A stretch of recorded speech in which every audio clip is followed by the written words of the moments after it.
Robert Donofrio once tried to have his own son-in-law beaten down by mob enforcers just to teach him a lesson. Michael DeSantis dug a grave with a backhoe before carrying out the hit. Here are 10 notorious Mafia bosses who are still alive.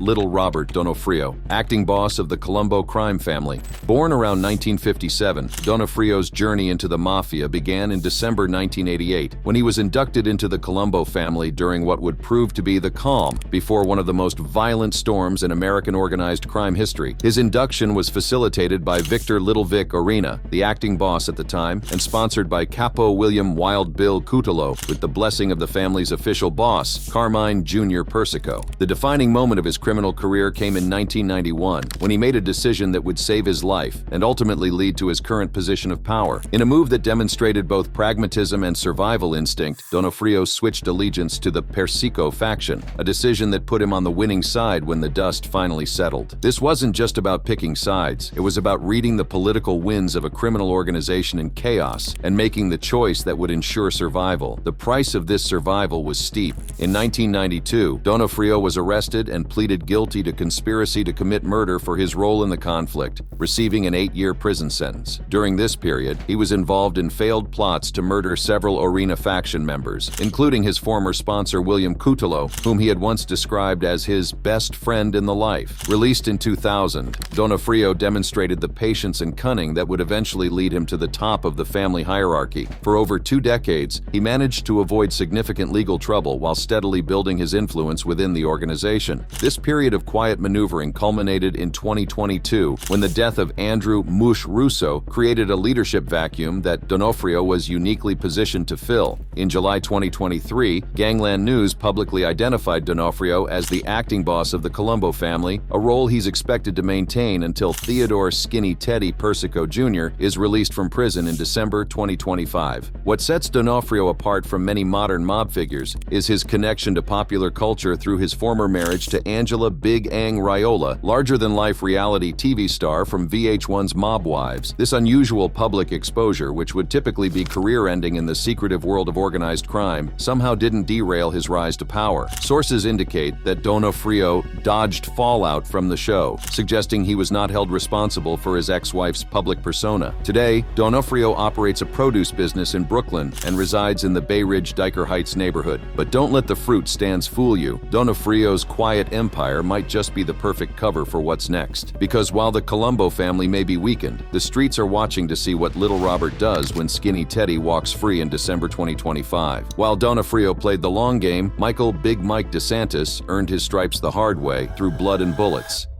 Michael Big Mike DeSantis.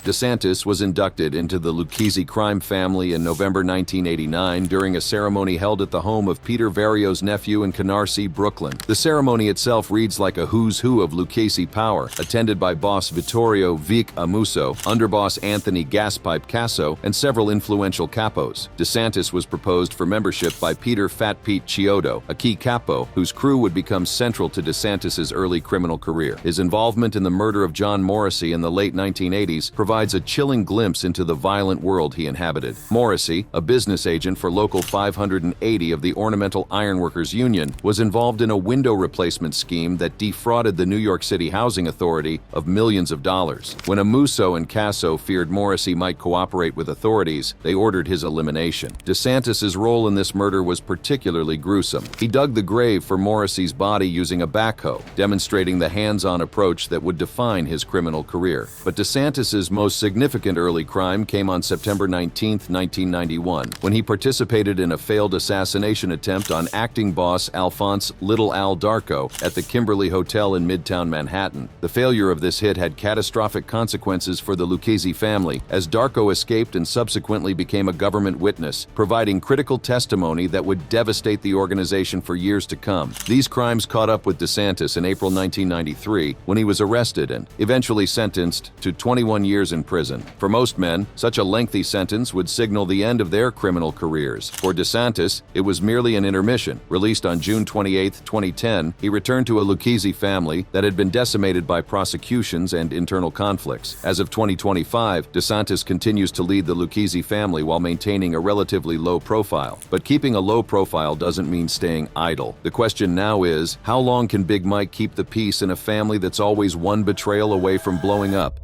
Michael "Mickey Nose" Mancuso. Before his formal induction into the Bonanno family, Mancuso was affiliated with the East Harlem Purple Gang, a notorious group involved in drug trafficking and other criminal activities in the 1980s. But it was a crime committed in August 1984 that would forever define Mancuso's character and set him apart from even the most hardened criminals. In a moment of domestic violence that shocked even the Mafia world, Mancuso fatally shot his wife, Evelina, during a domestic dispute, leaving her body on a bench outside Jacoby Hospital in the Bronx. The murder of one's own wife violates one of the most fundamental rules of organized crime, the protection of family members. He pleaded guilty to manslaughter and was sentenced to 10 years in prison, a conviction that should have ended any hopes of advancement in the Mafia hierarchy. Remarkably, rather than destroying his criminal career, this conviction merely delayed his formal entry into organized crime. After his release in the early 1990s, Mancuso joined the Bonanno crime family and became a soldier around 1996. By 2003,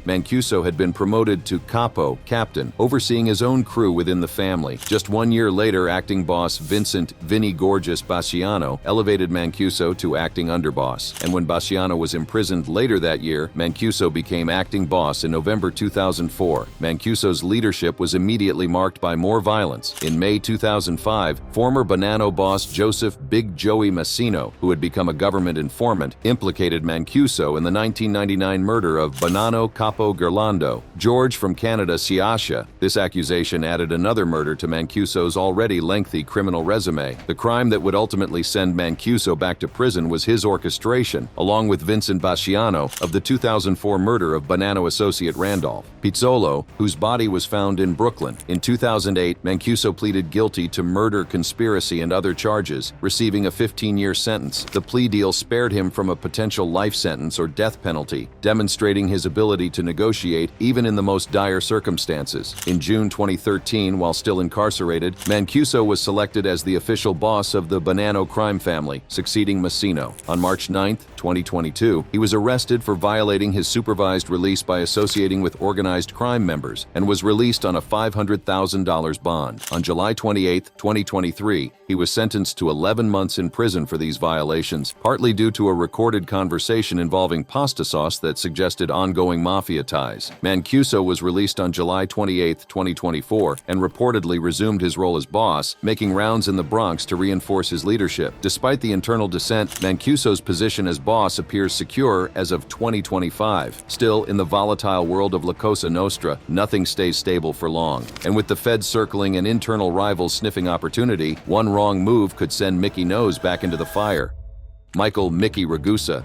Ragusa's entry into organized crime was almost predestined. His father was a soldier in the Genovese crime family and was closely associated with Anthony "Fat Tony" Salerno, a former boss whose influence extended throughout the organization's power structure. This familial connection provided the young Ragusa with invaluable insights into the family's operations and traditions from an early age. Ragusa was initiated into the Genovese family in 1977 as a soldier in the Harlem Bronx crew, one of the family's most powerful and historically significant factions.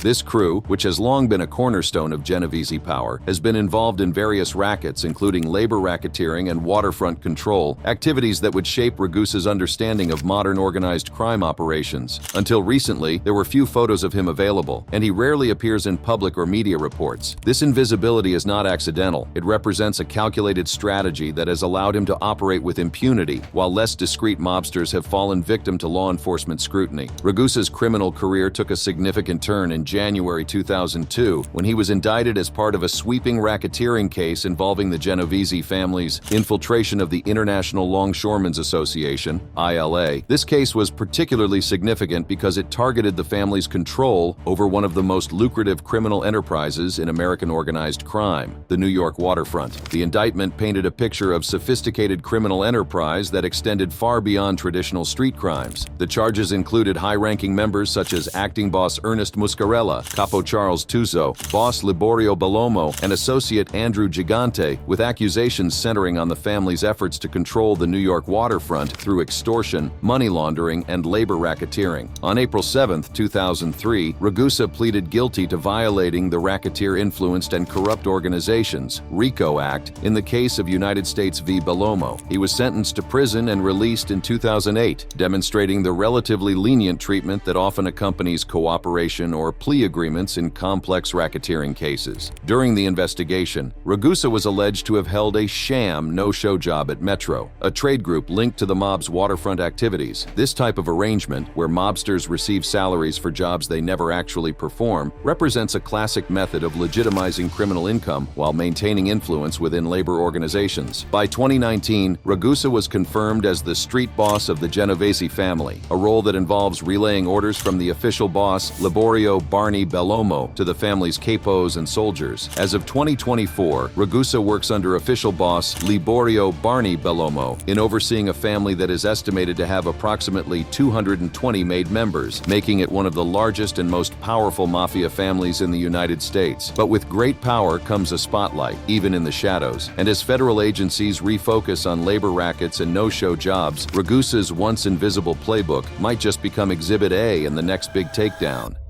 Liborio Barney Bellomo, boss of the Genovese crime family. Bellomo's entry into organized crime was facilitated by bloodline and destiny in equal measure. His father, Salvatore Bellomo, was a Genovese soldier closely associated with Anthony "Fat Tony" Salerno, creating a pathway for young Liborio that combined family tradition with criminal opportunity. But what makes Bellomo's story truly remarkable is not just his connections, but the speed and strategic brilliance with which he climbed the family hierarchy. At age 20, Bellomo was inducted into the Genovese family in 1977 in a ceremony above an East Harlem pizzeria, joining the 116th Street crew under Saverio "Sammy Black" Santora. This early induction demonstrated not only his family's influence, but also his own promising criminal capabilities. By his mid-20s, he had been promoted to Capo Regime, becoming one of the youngest captains in the Mafia, overseeing a crew in the Bronx with the kind of authority typically reserved for much older, more experienced criminals. The moment that truly launched Bellomo into the upper echelons of organized crime came in 1990, when Vincent Chin Gigante was indicted in the Windows case and handpicked Bellomo as acting boss. This appointment was extraordinary not just because of Bellomo's relatively young age, but because it demonstrated Gigante's complete trust in his abilities to lead one of the most complex criminal organizations in the world during a period of intense law enforcement pressure. As acting boss from 1990 to 1996, Bellomo oversaw criminal enterprises that generated millions in illegal revenue while maintaining the Genovese family's reputation for discretion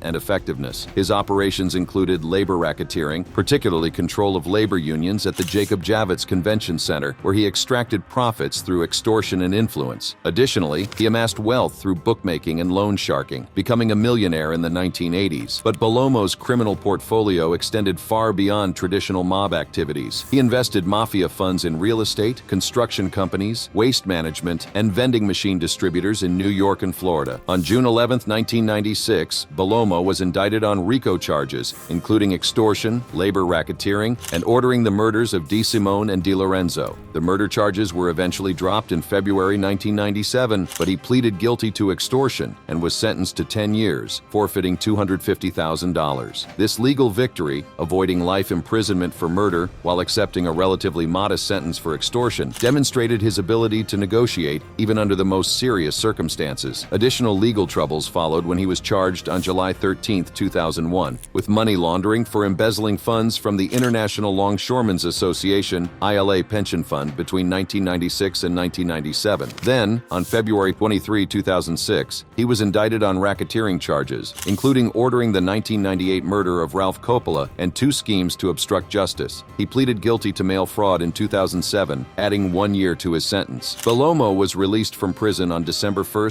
2008, and his return to the streets marked the beginning of a new chapter in his criminal career. Even for a boss as insulated as Barney, the clock never stops ticking. And with whispers of shifting alliances within the Genovese hierarchy, the next chapter could be one of either quiet succession or sudden betrayal.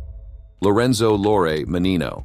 Born on July 27, 1959, in New York City, Manino grew up in the Little Italy section of the Bronx in modest circumstances. His father was a bus driver, and his mother was a homemaker, representing the kind of working-class background that has historically provided the Mafia with some of its most dedicated and hungry recruits. This humble beginning would prove to be the foundation for a criminal career marked by ambition, strategic thinking, and an almost supernatural ability to survive the violent uncertainties of organized crime. Manino's entry into the world of organized crime began in the mid-1970s, when he started working for the Gambino crime family as a teenager, initially serving as a money collector for debtors. The 1980s and early 1990s represented a period of intense activity and increasing responsibility for Manino within the Gambino organization. However, his involvement in the family's operations eventually led to serious legal consequences that would test his loyalty and resilience. In 1994, Manino pleaded guilty to drug trafficking and conspiracy to murder Francesco Oliveri in 1988, receiving a 15-year prison sentence. This conviction followed a complex legal battle that included a 1993 trial with co-defendants John Gambino, Joseph Gambino, and Matteo Romano, which ended in a mistrial. The case against Manino was strengthened by the testimony of Salvatore Gravano, the notorious former underboss of the Gambino family who had become a government witness. Gravano's testimony implicated Manino in murder, racketeering, and violations of the Gambino family's anti-drug rules. Manino was released from prison in 2004, returning to a Gambino family that had been significantly weakened by prosecutions, internal conflicts, and the changing landscape of organized crime in New York. Rather than being marginalized by his lengthy imprisonment, Manino demonstrated the kind of political acumen that would eventually elevate him to the highest levels of the family hierarchy. His ability to rebuild relationships and reassert his influence spoke to both his personal charisma and his deep understanding of Mafia culture. The murder of acting boss Frank Cali in March 2019 created a leadership vacuum that would ultimately benefit Manino's ambitions. Following Cali's death, Manino reportedly became the acting boss of the Gambino family, though some sources suggest he serves as a front boss or street boss for Domenico Cefalu, who may remain the official boss. But if history has taught us anything, it's that hidden power never stays hidden for long. And as Manino's reach expands across boroughs and borders, eyes are now on him to see whether he's merely a placeholder or the real boss pulling every string.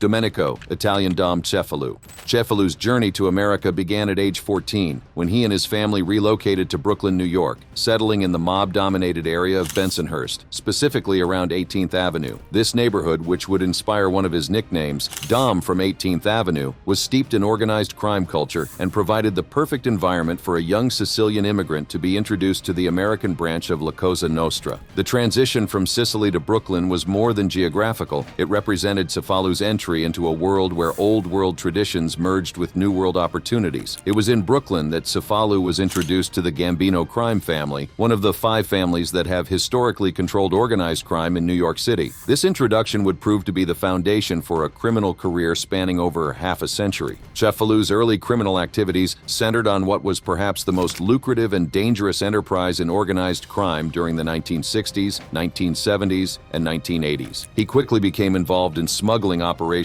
for the Gambino family, particularly in the heroin trade, which was dominated by the Sicilian Mafia during this period. In 1982, he was convicted alongside 10 others, including his uncle and cousin, for involvement in a heroin trafficking operation, receiving 6 years imprisonment. This conviction illustrated not only his deep involvement in drug trafficking, but also the family nature of Sicilian organized crime, where blood relationships often determine criminal partnerships. A particularly telling incident occurred in 1996, when Cefalu refused to testify in a grand jury investigation of Gambino Captain Pasquale Conte, demonstrating his loyalty to the Mafia code of silence and earning him a 33-month imprisonment sentence for contempt. This willingness to accept additional punishment rather than provide information to authorities showcased the kind of old-school criminal values that would eventually elevate him to leadership positions within the family. In 2008, Cefalu pled guilty in the Operation Old Bridge investigation, which targeted Mafia activities on both sides of the Atlantic, including an extortion scheme in the trucking industry, resulting in a 2-year imprisonment sentence. This international investigation highlighted the global reach of modern organized crime and Cefalu's role in maintaining connections between American and Sicilian criminal organizations. The formal recognition of Cefalu's importance within the Gambino family came in 1990 when he was formally inducted as a made man by Gambino boss John Gotti. In July 2011, following the life imprisonment of Peter Gotti, Cefalu was appointed boss of the Gambino crime family. Unlike the flamboyant John Gotti,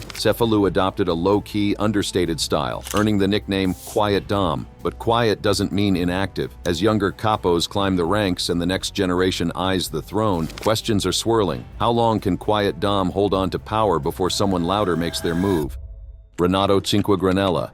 At 76 years old, Cinque Granella embodies the ruthless traditions of the Camorra, Italy's Neapolitan Mafia, and his criminal career reads like a catalog of the organization's most brutal practices. He was deeply embedded in the Camorra, particularly with the Nuova Famiglia, a federation of clans that waged a fierce war against Raffaele Cutolo's Nuova Camorra Organizzata, NCO, in the 1980s. The crime that would ultimately define Cinque Granella's legacy occurred on January 21, 1982, and represents one of the most shocking acts of violence in Camorra history. Giacomo Frattini, a 23-year-old member of Cutolo's NCO, was kidnapped, tortured, and killed in retaliation for prison killings during the 1980 earthquake at Poggioreale. But this wasn't simply a murder. It was a calculated act of psychological warfare designed to terrorize enemies and send a message that would resonate throughout the criminal underworld. Frattini's body was found in a Fiat 500, decapitated, with his hands and heart removed and placed in plastic bags. The murder was decided during a summit in Forcella, led by figures like Luigi Giuliano, and Cinque Granella played a central role in both the planning and execution of this horrific crime. In May 2014, the Italian Supreme Court confirmed life sentences for Cinque Granella and others, including Paolo Di Lauro and Luigi Voiaro, based on collaborator testimony from Giuliano. But the Frattini murder was not Cinque Granella's only connection to high-profile violence. His involvement in one of Italy's most shocking political assassinations demonstrates the extent to which the Camorra was willing to collaborate with terrorist organizations to achieve their goals. On July 15, 1982, Antonio Amaturo, chief of the Naples Mobile Squad, and his driver, Pasquale Paola, were assassinated by the Red Brigades. Cinque Granella is accused of providing logistical support to the terrorists, helping injured Red Brigades members escape, and offering refuge in his villa in Castelvolturno Caserta. This connection confirmed a pact between the Camorra and the Red Brigades, representing an unprecedented alliance between organized crime and political terrorism. This act of support is part of ongoing inquiries, with investigations suggesting he played a key role in the terrorists' post-attack recovery and flight. The scope of Cinque Granella's fugitive status reflects the seriousness with which Italian authorities view his crimes and the threat he continues to pose. He has been on the run for over 22 years, escaping from San Gimignano prison during a permit in 2002. The mystery surrounding Cinque Granella's current status has become one of the most intriguing aspects of his fugitive saga. Recent investigative efforts, as reported in July 2023, include a tip from Eastern Europe suggesting he may have died, possibly after leaving Italy. As of July 24, 2025, no confirmation of his death has been found, and he remains at large, with investigators cautious about potential criminal tactics to reduce search pressure. Dead or alive, Cinque Granella has become a ghost story with teeth, and until a body turns up, every unexplained shadow in Naples whispers the same thing. Renato might still be out there.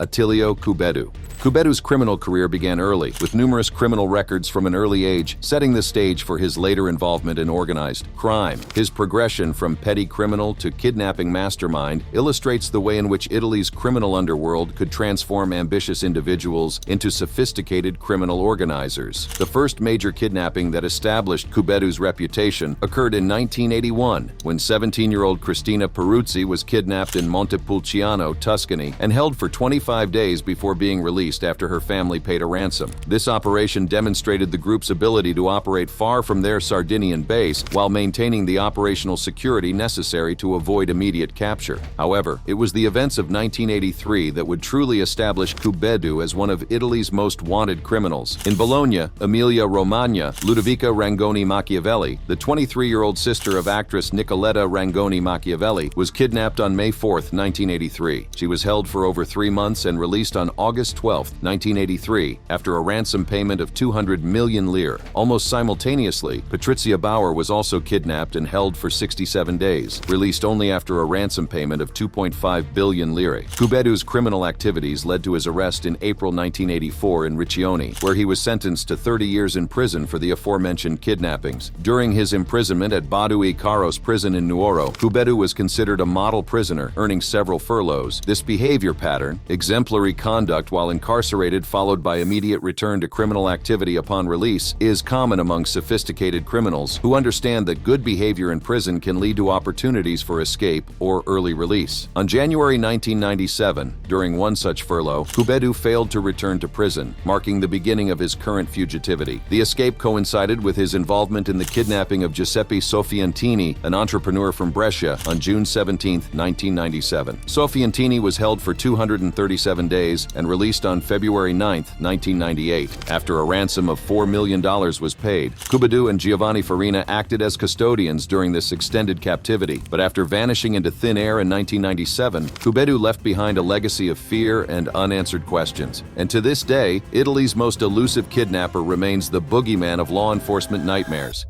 Giovanni Motisi. Born on January 1, 1959 in Palermo, Sicily, Motisi embodies the ruthless traditions of one of the world's most notorious criminal organizations while demonstrating the sophisticated survival skills that have allowed him to evade capture for over a quarter century. Giovanni Motisi leads the Motisi clan, one of Palermo's oldest mafia families, and oversees the Pagliarelli district, having succeeded his uncle, Matteo Motisi, in a position of power that places him among the most influential figures in contemporary Cosa Nostra.